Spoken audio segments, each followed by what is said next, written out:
Welcome back, Physical Science 20. This is the last video in the 4.6 section, double displacement. So the first video we looked at precipitate formation, and the previous video we looked at continuing with precipitate formation being a double displacement reaction, and also looking at gases. We looked at the first two types of gases here. We're about to look at the third type. So we looked at a sulfide compound combined with an acid. We get this general format of a double displacement reaction. Then we looked at a carbonate combined with an acid, and it makes a double displacement reaction with an addition of this. Since carbonic acid is unstable, it breaks down into H2O and CO2, so we can go directly to this step. Lastly, sulfite compounds combining with an acid. Very similar to what happens to the carbonic acid one. So for example, sodium sulfite combined with hydrochloric acid, of course we get the positive part of the sulfate compound combined with the negative part of the acid, NaCl, and H2SO3, sulfurous acid. And it's relatively unstable. It breaks down readily into water and sulfur dioxide. So we could go from this step here. We get NaCl being produced, and the sulfurous acid breaks down to H2O and sulfur dioxide. So directly to this step, make sure you put a star beside that to show the general form of a sulfite. Okay, so sulfide, carbonate, and the sulfite, all summarized over here in this chart. Put a big circle around that, star it.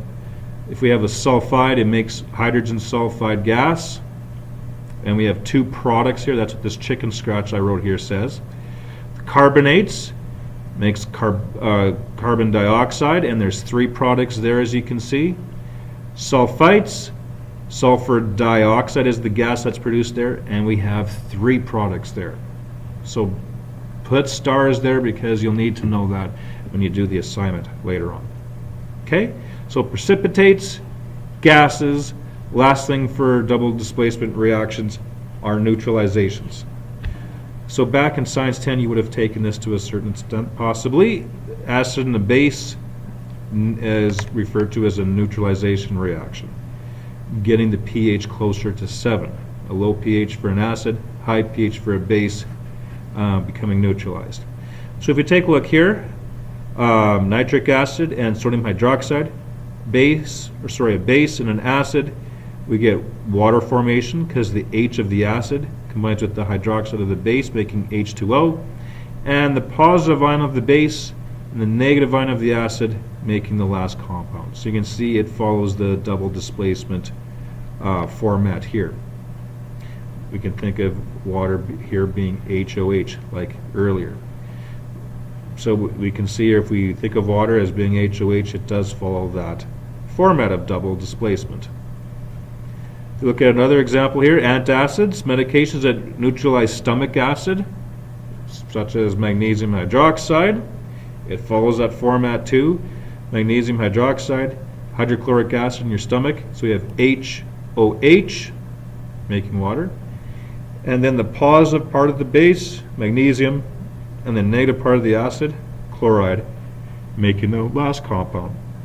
And of course magnesium is 2 plus, chloride's -1, so we need 2 chlorides for every 1 magnesium, so MgCl2. And of course water is in the state of L, liquid, whereas everything else that's dissolved in water, aqueous. Note that these reactions do not make precipitates. You can detect whether they are neutralized by using some sort of pH test, whether it's paper or color change or pH meter. Okay?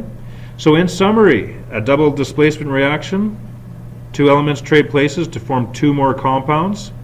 So if you think of it as two couples dancing, if they switch partners, that's what you can think of happening there. A, B plus C, D, the B and the D switch places, or the A and the C switch places to get the new combination. Double displacement reactions, put a star beside this. There's three types. We could have precipitate formation. That's where you have to use that precipitate chart. Or a neutralization that we just saw, or gases.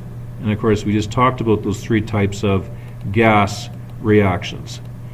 The sulfides making hydrogen sulfide gas, or the carbonate compound making carbon dioxide gas with 3 products, or the sulfite making sulfur dioxide with 3 products. Most double displacement reactions produce precipitates can be predicted using that solubility table as I mentioned, and the reaction of an acid and a base makes a neutralization solution. Okay, so the questions I'd like you to do: number 1, how do single and double displacement reactions differ? 2, classify these as either single or double displacement. You don't have to give me a reason, just simply say single or double displacement.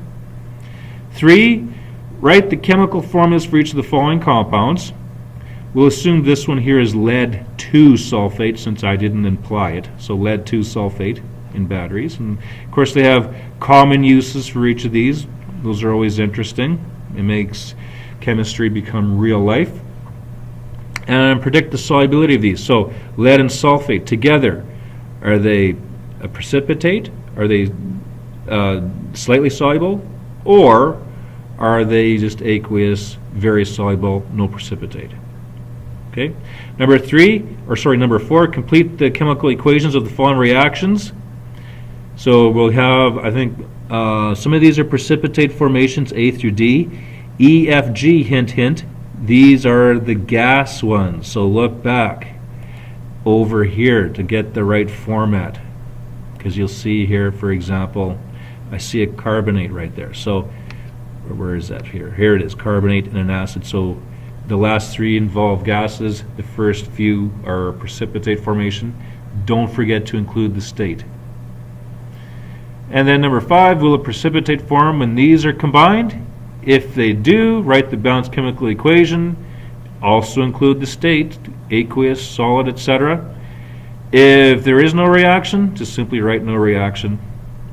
Number 6, write a balanced chemical equation and use the state symbols for each of the following double displacement reactions. So converting these into formulas, and make sure you write the states as well. So questions 1 to 6, 7, 8, 9 you don't do.